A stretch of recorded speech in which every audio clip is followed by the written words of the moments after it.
Hello, happy Monday. Beautiful, beautiful people. How was your weekend? Whew, I had a great weekend. I don't know, I just did. I just had an amazing weekend. We didn't do much. We just hung out, but it was just a good feeling weekend. The energy was nice. So let me know how your weekend was in the comments. But let's get into this. You really probably just stopped by here to learn how to deal with mom guilt. So let me know in the comments after you let me know how your weekend was, if you've ever experienced mom guilt. I mean, I know you have. Like, that's not really a question, but let me know. Are you currently dealing with mom guilt? Do you know what mom guilt is? Do you know why you should probably get out of mom guilt? Like, let me know where you're at, if this is something you struggle with. I'm going to start out with my story. So, first of all, guilt is when we are looking only at what we are not doing or what we did wrong. We're not doing something the way we should be doing. It's when we're shoulding ourselves. So one of my teachers says that, shoulding. When we say should, I should be this way. That is usually when we are stuck in guilt, or that we're looking at what we're not doing. All right.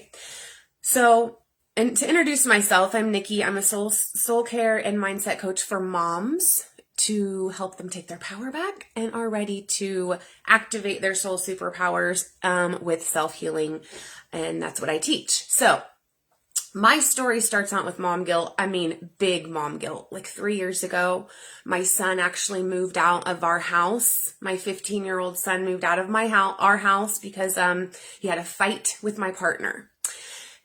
And this was hard. It was a very, very difficult time.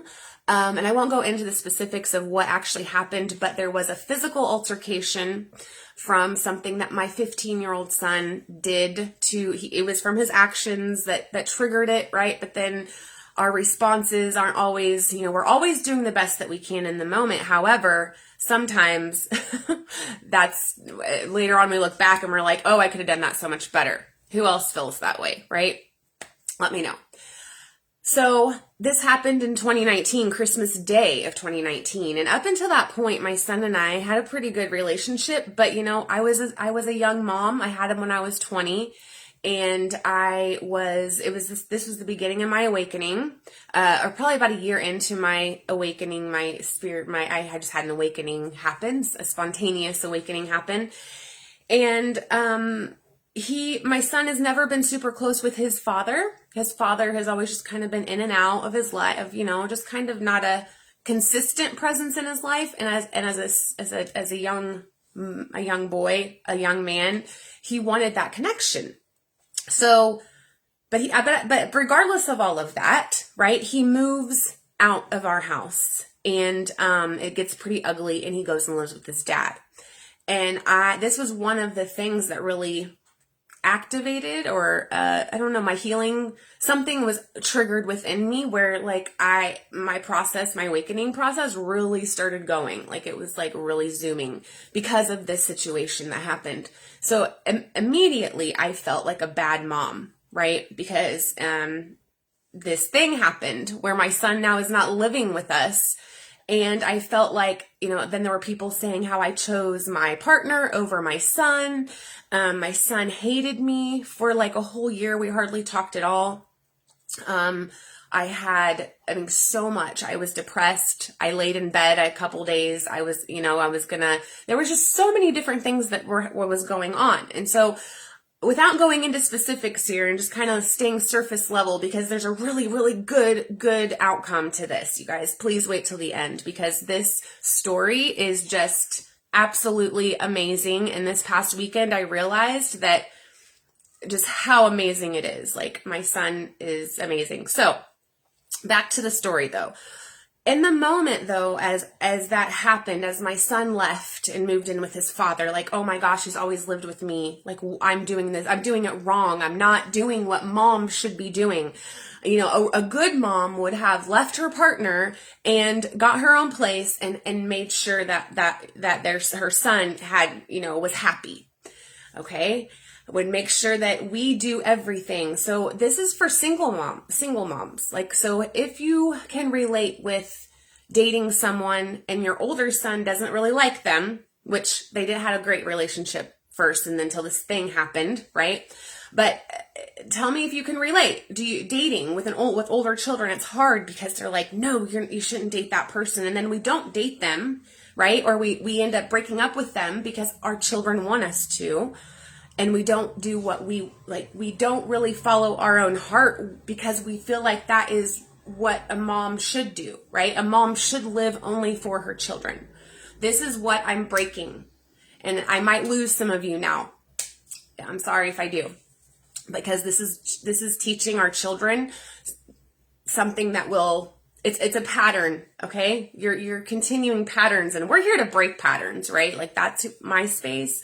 The moms that I work with, my work is specifically to break generational patterns in people's lives, negative patterns that are just keeping them disconnected from their brilliance, okay? And so back to the story. So my son is living with his dad. I'm feeling like a shitty mom, and I am embarrassed, right? And I'm in my head, thoughts, and I live in a small town, so like thoughts of like, oh, I bet this person's talking about me, and oh, they think that I'm totally choosing, I'm doing I'm making the wrong decisions, and I was so into my thoughts and thinking about how other people were seeing me, you guys, that my office, when we moved in here, I had all these plans to start, because I had a virtual assistant business and I was going to turn that into an office. And I was like, yes, we're going to do all this. And I came in here and it sat there for like 4 months with stuff in it, right? I didn't even do anything for myself. Point is, I was in this place of like, I don't deserve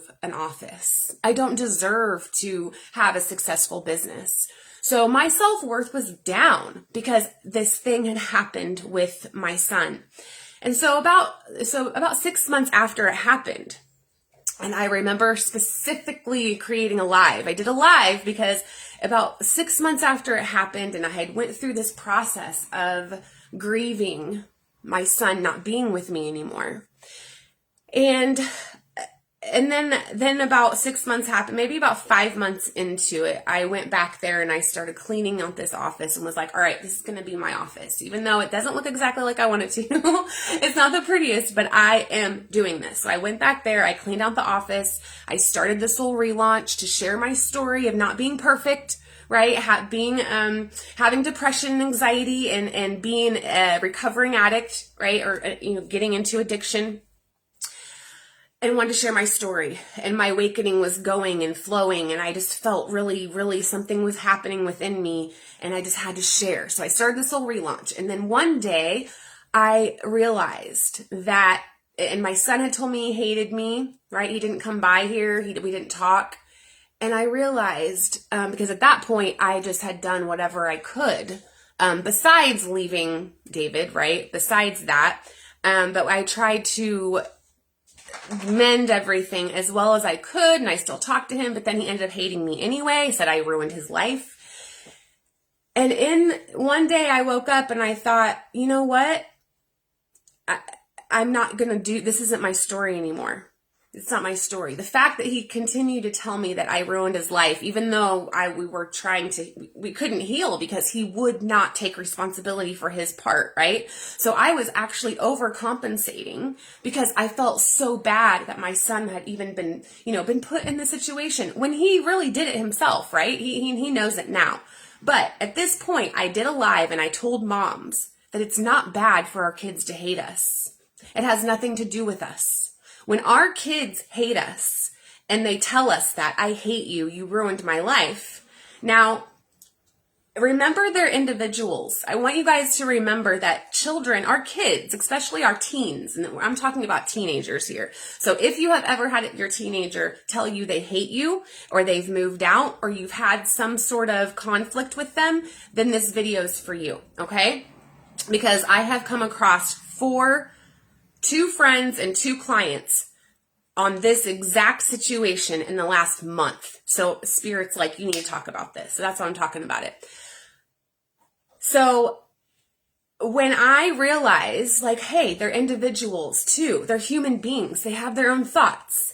And yes, we raised them. However, they have other influences. So this is specifically for you too. If you are co-parenting, if you are a single mom, or you were divorced and you have, ex-mother-in-laws and grandparents over here and a dad, like you basically have a lot of different influences and voices in that child's head. Okay. This is for you.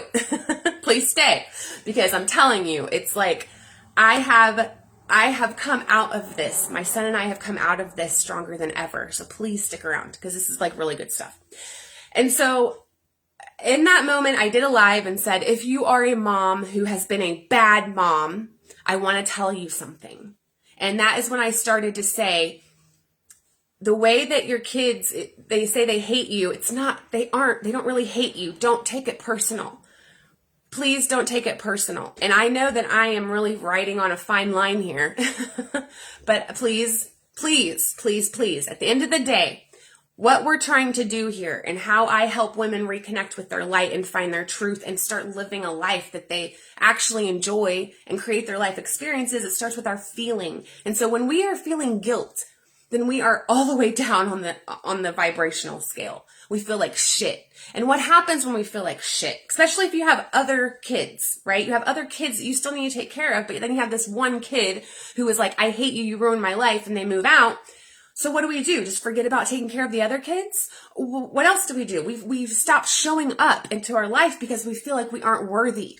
We feel like we are crappy moms, and we've made these stupid choices, so we don't deserve to have fun. We don't deserve to start a business. We don't deserve, why would we want our other kids to even get, why are we taking care of the other kids when we're not even good moms just because of this one thing that happened? I want you to stop. If this is you and you're experiencing this, and I feel like someone's going to watch this is experiencing this, if this is you, I want you to stop for a moment, take a breath, and I want you to say that I did the best that I could with what I had. I did the best that I could with what I had, with the knowledge that I had, with the resources that I had, with the state of mind that I was in at the time. You were doing the best that you could. Okay? So that's number one. And this is Mindset Monday. And this is where the mindset comes in, because your mind, thoughts that repeatedly make neural pathways, you repeat them on repeat in your mind. I'm a shitty mom, I'm a bad mom, I don't deserve this, I don't deserve that. And so all these, this is like creating these neural pathways to where you always immediately go to what you are lacking. Okay, to what it is that's not working in your life.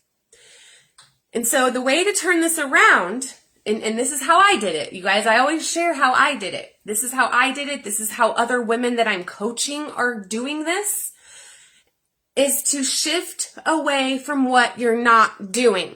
You have to stop doing that. You have to. All right. And this is having grace with yourself. Shifting your thoughts to what you are doing. First of all, what you have done well, right? What have you done that you are proud of yourself? You've taken care of your kids. They have a home. They're in school. They're fed. They're clothed. All of that. What you have done well. And now, moving forward, what you do for your children. Now, when you are stuck in depression and guilt, you don't care anymore, right? You don't care. And then and you're projecting onto your kids. How healthy is that? It's not. And it's not serving anyone. It's not serving anyone by you saying, I'm a shitty mom and I made this bad choice, therefore I deserve to have a shitty life. It's not serving anyone. And this disconnects you from your light. This disconnects you from your brilliance. It disconnects you from your truth. And regardless if, when you start to do this work, you're going to think, that's conceited. Or if I think like that about myself, oh my gosh, that's just not like, and then there's like some Christians and some people are saying that self-love is not good. And I have a whole other live to do on that. That's ridiculous. If you don't love yourself, you can't love Jesus. So if you're a Christian and you don't think self-love is good, you think it takes away from the Lord, think again. Because if you don't love yourself, how do you think you can love the Lord? It's not possible. That is a fake love, all right? comment below if you don't agree with me, please. Or if you'd like to kind of debate on this a little bit more, because it's huge. What that thing, it's triggering me, seeing people saying that. It's ridiculous. So anyway, back to the guilt. So you're doing the best you can. Focus on what you are doing. And then now we're going to talk about two different types of guilt. So when we feel guilt, there are two types. There's trigger guilt and there's situational guilt. And I'm going to read something to you guys, and I'm going to make this worksheet available. If you want this worksheet that has the 4 questions on it that I'm going to ask you here in a minute to get you out of this, because it's a feeling. We have to raise your vibration, but also learn the lessons to move forward, right? And so with trigger guilt, so when that stuff happened with Avon, right? So trigger guilt, deep historical program guilt from childhood treatment. So this is stuff that you've been programmed to believe you should feel guilty. It's verbal abuse, scolding from, parents, caregivers, authority figures, and strangers telling you what you should be or do, connected to rigid right and wrong behavior according to someone else, right? Something's right or wrong according to someone else. This is something I really had. I just really did. I'm doing well now with it, but last year was something I was healing all year through. Triggered with certain situations that add fuel to an emotion. So it's just something that someone has taught you that you should feel guilty about if you don't do. So for example, when I grew up, my mom basically taught us, right? We have to treat others as we would want to be treated. So that means when we're asked to do something for someone else, someone asks for our help and we say no, automatic guilt. All right. Automatic. Because that is what my mom was raised as, is if you don't say no, if you don't say yes to people when they ask for your help, that is not very godly like, right? That's not what Jesus would do. At least that's what they say Jesus wouldn't have done. But I disagree. I think Jesus did practice self-care. And that's another day. But that is a conditioned response, all right? And so then we have spontaneous guilt that just happen, the situations in our life. So from emotions of a current situation involving your thoughts, beliefs, and actions, this guilt arises from shoulding on yourself. shoulding. So what you should do and what you shouldn't do. This guilt arises from shoulding in the moment. So comparing a perceived expectation of you according to others who do it the right way, right? Whoever does it right, or when they make it, there's a right and a wrong way to do something, or feel about it now, followed by judging yourself for it. So this is what this is really about, what these 4 questions I'm going to ask here in just a second to help you. Hi, Darla. It's the judging yourself afterwards. So number 1 for me was I practiced total acceptance for myself. Okay. As soon as that stuff with Avon happened, not as soon, but 6 months after, I worked through all that stuff and I was feeling bad and doing all this, but then I started studying the mind also. I started studying confidence and healing work and stuff, right? That's the beginning of my journey, was in that 6 months, because I felt so much guilt and was judging myself so much about my son that it was not good. I was stuck in depression, right? And going back to my addiction, seeking something outside of myself to help me feel better. And so when you get into this guilt, you feel guilty for how your kids, which, hi Darla, you're on here. So this is definitely going to help you. These 4 questions I wanted to ask you the other day, and then we got on to something else. But when you feel guilty, I want you guys to ask yourself these 4 questions. Are you ready? All right. Number 1, what kind of guilt is this? Is it spontaneous or trigger? And we just went over what trigger guilt is, which trigger guilt is a conditioned response, something that you have been taught by your parents, how, scolding from parents and caregivers over, growing up. So I use the example of my mom growing up with, if you say no to someone who asks for your help, automatically that's guilt, right? If we can't help someone who asks for our help, and my mom was taught that you must, say yes, or I was taught you have to say yes when someone asks for your help, or else you immediately feel guilt. That is trigger guilt. That's a conditioned response. Then there's spontaneous guilt, which is stuff that happens in our life right now, currently, right? And it's the emotions of a current situation involving our thoughts, beliefs, and actions. So with Avon, all right, let's go back to that situation. So when that all happened, that was spontaneous guilt that I was feeling of like, I just did something that moms shouldn't do. I didn't leave my partner. I didn't leave him, and I should have, right? Should. So when you find yourself saying should, I should do this. I should have done that. I should this. That is shoulding on yourself. It sounds funny, but that is trigger guilt. Sorry, that's trigger guilt. And then spontaneous can also come up. Anytime we say should is when we are in guilt, okay? And so number one, what kind of guilt is this? Is it spontaneous or trigger? Did you grow up with it, or is it just something you're feeling in the moment? Because you're not doing something. So an example of this is, say that your daughter, okay, or let's say that, your daughter is in your child is in a choir, okay, and they have choir concerts like every week. Well, then all of a sudden you're like, I don't want to go anymore. Like maybe for like 2 years, you've went all the time to these choir concerts. But then all of a sudden you're like, I don't want to go. And you feel guilty because you don't go. Oh, here's a really good example by a client actually this past weekend. So she has been to all of her son's baseball games since the very beginning, okay? And her ex-husband tried to get her to feel guilty because of this. Is that you, Amber? I was going to tag you in this because you got to listen to this stuff. This is good stuff. I'm excited about it. So she's been to every baseball game since the beginning of his career. And he's like 11, okay? Well, she has Stevie Nicks tickets to go like at the end of June. And it's during the day of something very special or important for baseball. And so her ex-husband, and this is what happens, the other person, the parent, and like again, this video is for single moms that are divorced, or just moms that are doing it on their own right now and have are co-parenting. This is like exactly what this video is for.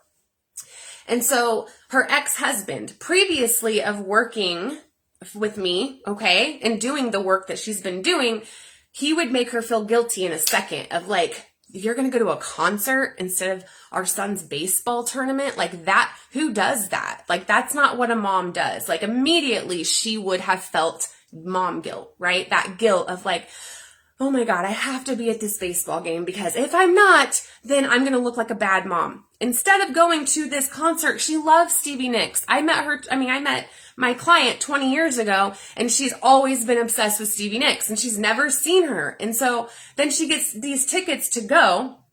And then her ex is going to make her feel guilty for that. But this time, which it would have happened before, she would have felt guilty. But this time, after doing the work together consistently, okay, over the last 2 months, her actually doing the work and showing up for herself with that intention behind that, this time she said, you're not going to make me feel guilty. I'm going to the fucking concert, okay? Like, it's going to be fine. Our son will be fine. And that was the end of it.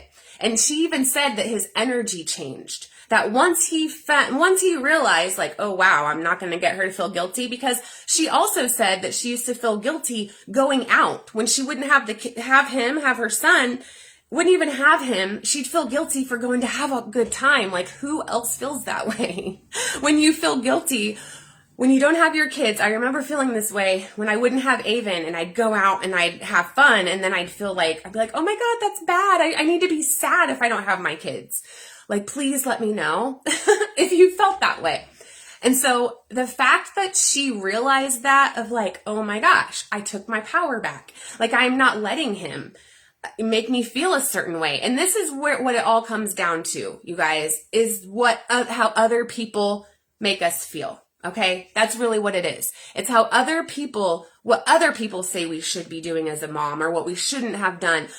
It's not even us at all. It's these other people other people are projecting onto us almost all of the time, unless it's like, hey, you can do this. I love you. You're doing great. Which even that's projection. To be honest with you, all of our communication with each other is projection. We're either projecting like, hey, you're doing amazing, or we're projecting, hey, you're a shitty mom, because we feel like, and so these are the questions. I'm going to go over them again. So number one, you're going to ask yourself, what kind of guilt is it? Is it trigger guilt or spontaneous guilt?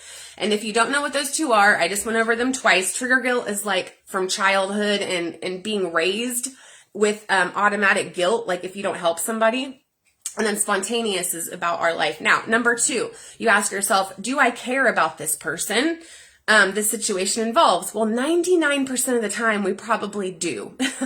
But sometimes, let's say your coworker. I remember at work at Syndicate, if someone made me feel guilty, and you even watch your language when you say that, someone made me feel guilty. Okay, well, we're taking our power back. That's what I teach. That's literally in my space, you're going to take your freaking power back. So when you are saying that, like, oh, okay, someone can't make me feel any way. I don't let them make me feel. Okay. But anyway, that's kind of a little advanced. Just ask yourself, do I care about this person? So number 1, if you do, 1, yes, of course I do. It's my child. Or 2, it's a coworker. I don't really know if I care that much about this person. So that could help you relieve some guilt. And then 3, what have I lost enthusiasm in? So back to my client with the baseball game and the Stevie Nicks concert, right? So she's been to a ton of her son's baseball games, a ton of them, right? But Stevie Nicks, she's never seen her, I don't think. Maybe she saw her a long time ago, but she's never seen her. So of course her enthusiasm has been lost around the baseball game, not her son. Right? Same thing with when Avon decided to move in with his dad. And I felt guilt because I didn't break up with David right away, right?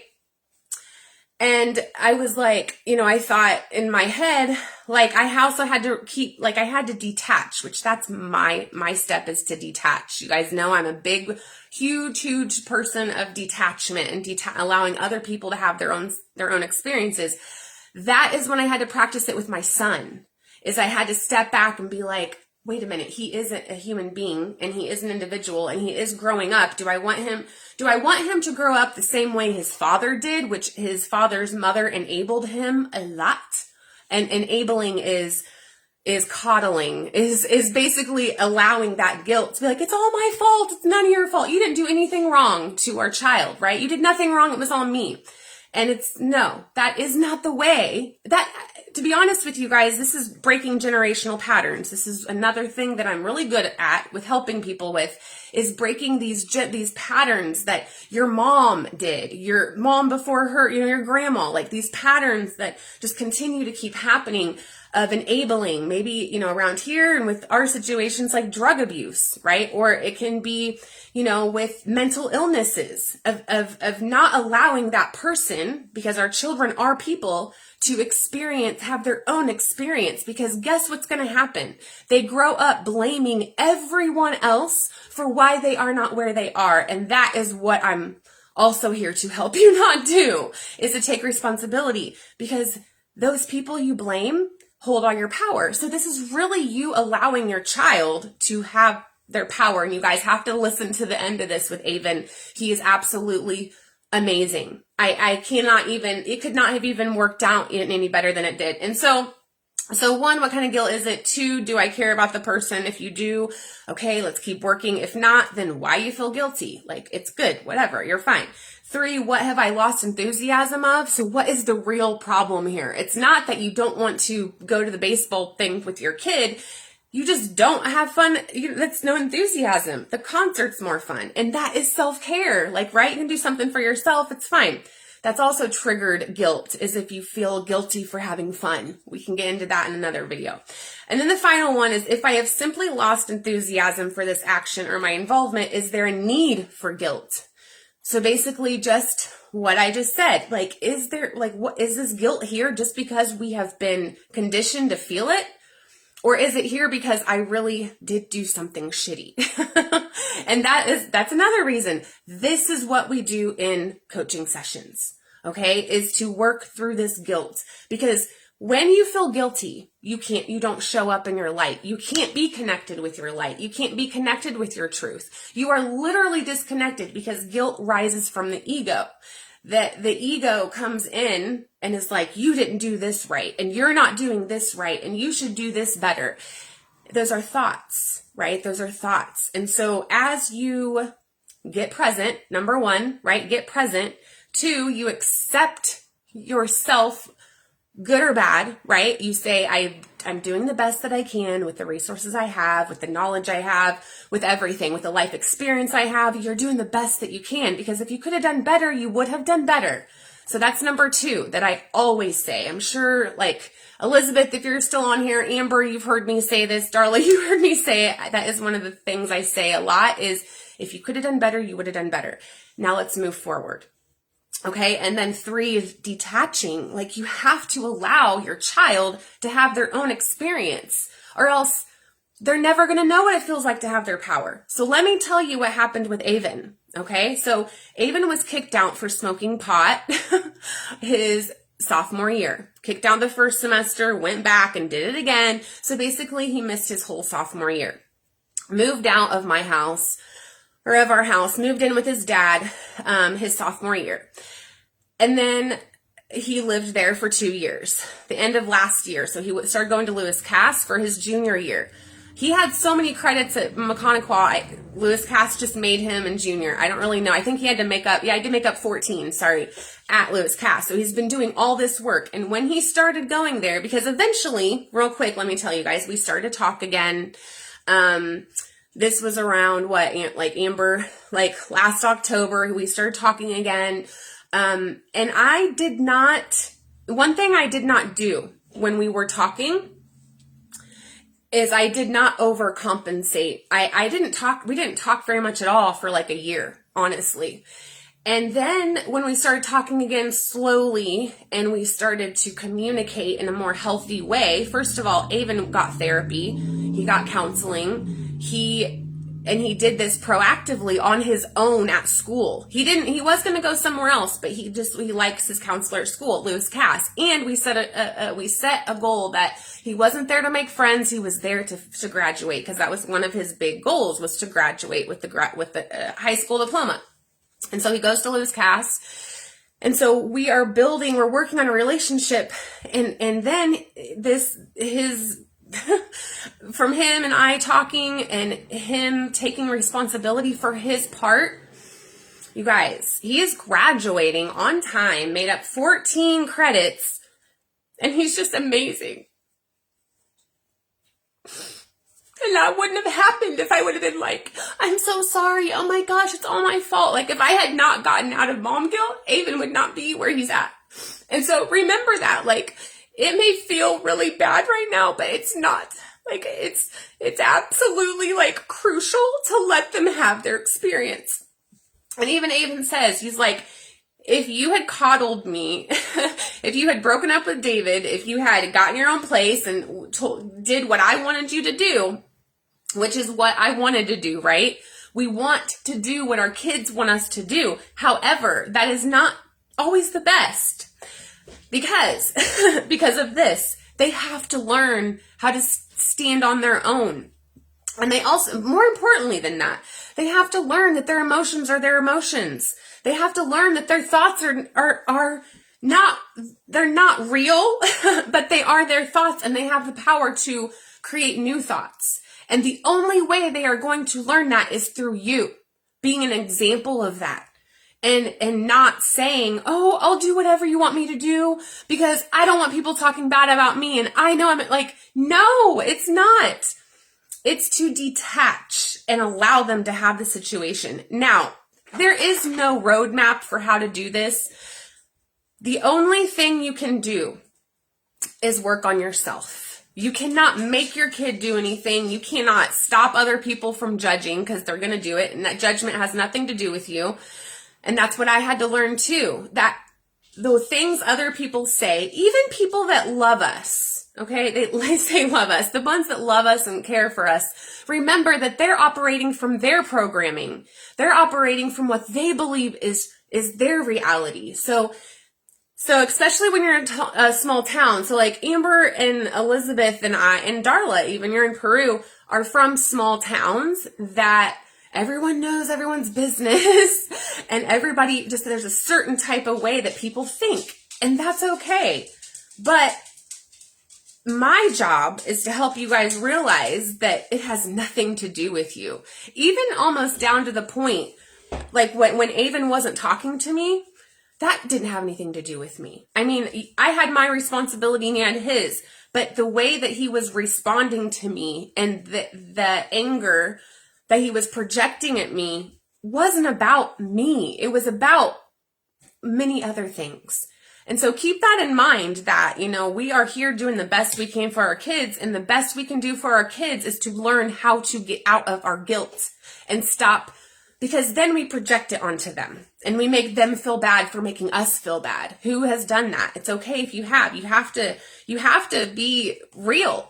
You have to be real about this. There is no bullshit. You have to say, okay, I'm done pretending like it's so tiring. And if you have to step back from your child, like I did, okay, I had to step back from him, and I had to create that boundary, and that's okay. So, one, accept that it is what it is, all right? The situation is what it is. And also to detach from it, allow them to have their own experience. And if you don't know how to do this, then schedule a one-on-one and we will talk about only this, right? This is super important because your energy, the way that you carry yourself in these situations, and taking everything so personally. So that would be number 2, to stop taking things so personally from your children. Or from your young teen or whatever. It's usually the teens, right? From 12 to 18 that their hormones are crazy, is not to take things personally. And it's to bring it back into you. And so when you start feeling guilty, isolate the type of guilt. Is it triggered or situational? Ask yourself if you still love and care for the person, right? Ask yourself what you have lost enthusiasm for specifically.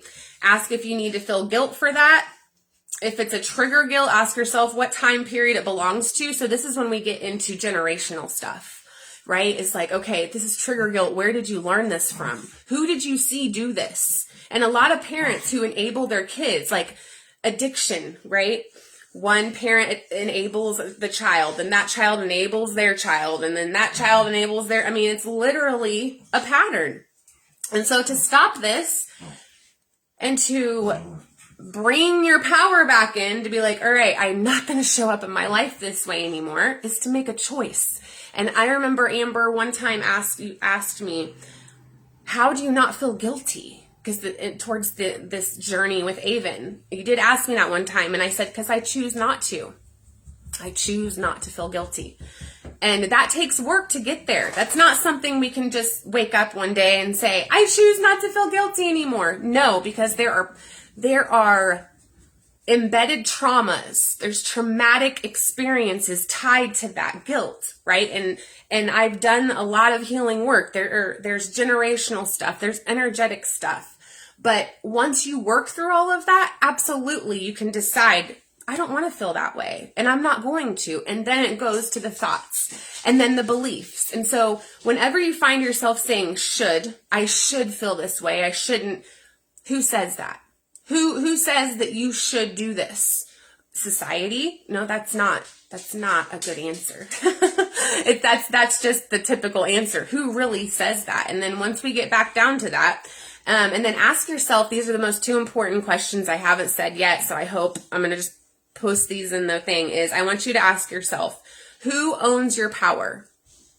Who owns your power? With your children even, and everyone else. When you're in guilt, say, who is owning my power right now? Well, if you're allowing someone else to make you feel a certain way, you're not owning your power. They are. If you are saying, I choose not to feel guilty, you are in your power. Ask yourself too, who makes you feel guilty? If you own your power, it must be you, right? Ask yourself if you are ready to process out guilt and receive the guilt emotion with skepticism while determining what the emotion really is and where it's coming from. And so reserve true guilt for when there is a reason to really be guilty, okay? Not every guilty feeling actually merits it. It's just programmed responses and harsh judgments on yourself for various reasons. It took decades to ingrain and program your unconscious thoughts of guilt. Remember that. It took decades. It took years for you to be programmed this way, right? So it's going to take a little while for you to be unprogrammed. It's 28 to 30 days doing something consistently to create or uncreate something. And so it took decades to ingrain. So unconscious thoughts of guilt, self-loathing, and unworthy feelings. It will only take 28 to 30 days to change your programming if you work on it with focus and correct it every time it comes up. Okay. So if you want to work on this, if you want to go through this deeper, again, with my son and I have the best relationship we have ever had. And I could not be more proud of him. And I'm just like, I'm over the moon. And so this is the work. This is it. Because this is like, we are molding, we are showing our children, how to be an adult, right? And also how to love ourselves. Like, it's so important to start doing this now. So if you'd like to work on this, let's set up a time to meet. And I have a 30-minute free like clarity call, or we can start talking about it, and then I can share my offers with you. Right now for 4 sessions, I'm doing $222. It's a special offer. It's actually ending June 31st, at the end of June. So all through June, 4 sessions, $222. That's it. Like, it's going up after June. In July, my prices are going up because, I deserve it. And you deserve it. Remember, you're investing in yourself when you invest in this work. And it is a safe space for you to be who you are, to do what it is, say what you need to say, and start recreating or restructuring how you experience your reality. And so I hope that you got something out of this. Let me know your questions. Let me know where you're at. I will make like shorter trainings on this, but this was just to introduce today. It's Mindful Monday. So pay attention, like, what are the guilty thoughts you're having? Are they triggered, or are they situational? You know? So, all right, guys, I will see you guys tomorrow. I'll be on for Transformation Tuesday, actually, with another little tip on reprogramming and healing. So you guys have a good day. Bye.